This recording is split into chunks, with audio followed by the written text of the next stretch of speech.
کہتے ہیں ایک دفعہ کہیں ایک خوشحال شخص رہتا تھا۔ اس کا ایک اکلوتا بیٹا نازوں میں پلا ہوا یہاں تک کہ جوان ہو گیا۔ نہ ہی ہنر نہ ہی کسی کام کا تجربہ، اسے ایک ہی کام آتا تھا اور وہ تھا باپ سے چھپا کر ماں کے دیے ہوئے پیسوں سے کھیل کود اور مستیاں کرنا اور سڑکوں چوراہوں پر وقت گزارنا۔ ایک دن صبح کے وقت باپ نے اسے آواز دے کر اپنے پاس بلایا اور کہا، بیٹا اب تم بڑے ہو گئے اور خیر سے جوان بھی ہو، آج سے اپنی ذات پر بھروسہ کرنا سیکھو، اپنے پسینے کو بہا کر کمائی کرو اور زندگی گزارنے کا ڈھنگ سیکھو۔ بیٹے کو یہ بات کچھ ناگوار سی گزری۔ تقریباً احتجاج بھرے انداز میں اس نے باپ سے کہا، مجھے تو کوئی کام کرنا نہیں آتا۔ باپ نے کہا، کوئی بات نہیں، اب سیکھ لو، تم آج ہی شہر روانہ ہو جاؤ اور یاد رکھو جب تک میرے لیے ایک سونے کی اشرفی نہ کما لینا لوٹ کر واپس نہ آنا، مرتا کیا نہ کرتا۔ بیٹا گھر سے جانے کے لیے دروازے کی طرف بڑھ ہی رہا تھا کہ اس کی ماں جو یہ سب گفتگو چپ کر سن چکی تھی بیٹے کے سامنے آ گئی۔ مٹھی میں چھپائی ہوئی اشرفی بیٹے کو دیتے ہوئے بولی کہ شہر چلے جاؤ، رات گئے لوٹ کر یہ اشرفی باپ کو لا کر دینا اور کہنا میں شہر سے کما کر لایا ہوں۔ اور یہ نوجوان خوشی خوشی گھر سے روانہ ہو گیا۔ شام گئے لوٹ کر بیٹے نے ویسے ہی کیا جس طرح اس کی ماں نے اسے سمجھایا تھا۔ سیدھا باپ کے پاس جا کر بولا، ابا جان یہ لیجیے سونے کی اشرفی، میں نے سارا دن بہت جان لڑا کر کام کیا اور بہت ہی مشکل سے اشرفی کما کر آپ کے پاس لایا ہوں۔ باپ نے اشرفی کو لے کر کافی غور سے دیکھا، پھر آتش دان میں جلتی آگ میں ڈال دی اور بیٹے سے کہا، نہیں برخوردار، یہ وہ اشرفی نہیں ہے جو میں نے مانگی تھی، تم کل سے دوبارہ کام پر جاؤ اور دیکھ لینا جب تک ایک اشرفی کما نہ لینا لوٹ کر واپس نہ آنا۔ بیٹا خاموشی سے باپ کی اس حرکت کو دیکھتا رہا، نہ ہی کوئی احتجاج اور نہ ہی کوئی رد عمل۔ دوسرے دن شہر کو جانے کے لیے گھر سے باہر نکلے ہوئے دروازے کی اوٹ میں ایک دفعہ پھر اپنے ماں کو منتظر پایا۔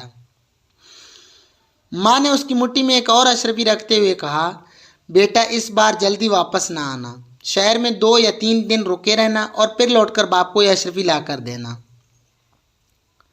بیٹے نے شہر جا کر ماں کے کہے پر عمل کیا۔ 3 دن کے بعد گھر لوٹ کر سیدھا باپ کے پاس گیا اور اشرفی اسے تماتے ہوئے کہا، اے والد محترم یہ لیجیے سونے کی اشرفی، اسے کمانے کے لیے مجھے بہت کٹن محنت کرنا پڑی ہے۔ باپ نے اشرفی لے کر اسے کافی غور سے دیکھا اور دوبارہ یہ کہتے ہوئے آگ میں پھینک دی کہ بیٹا یہ وہ اشرفی نہیں ہے جو میں چاہتا ہوں، کل تم پھر سے کام کے لیے جاؤ، اس وقت تک نہ لوٹنا جب تک اشرفی نہ کما لینا۔ اس بار بھی اپنے باپ کی اس حرکت پر بیٹا بغیر کوئی ایک الفاظ بولے خاموش رہا۔ تیسری مرتبہ اس بار یہ نوجوان اپنے ماں کے جاگنے سے پہلے ہی شہر کی طرف روانہ ہو گیا اور وہاں 1 مہینہ رہا، اور اس بار 1 مہینے کے بعد حقیقی معنوں میں محنت و مشقت سے کما کر اشرفی کو نہایت حفاظت سے مٹھی میں دباتے ہوئے مسکراتے ہوئے اپنے باپ کے پاس حاضر ہوا اور اشرفی باپ کی طرف بڑھاتے ہوئے بولا، اے والد محترم میں قسم کھا کر کہتا ہوں کہ اس بار یہ اشرفی میرے پسینے کی کمائی ہے، یقین کیجیے اسے کمانے کے لیے مجھے بہت محنت کرنا پڑی ہے۔ سونے کی اشرفی کو ہاتھ میں لے کر باپ کافی غور سے دیکھتا رہا۔ اس سے پہلے کہ اس کا باپ اشرفی کو آگ میں ڈالنے کے لیے ہاتھ بڑھاتا، نوجوان نے آگے بڑھ کر باپ کا ہاتھ تھام لیا۔ اس بار باپ ہنس دیا اور بڑھ کر بیٹے کو گلے لگاتے ہوئے کہا، اب بنے ہو جاؤ نوجوان تم، بے شک یہ اشرفی تیرے محنت اور پسینے کی کمائی ہے، کیونکہ اسے ضائع ہونے سے تجھ سے نہیں دیکھا گیا۔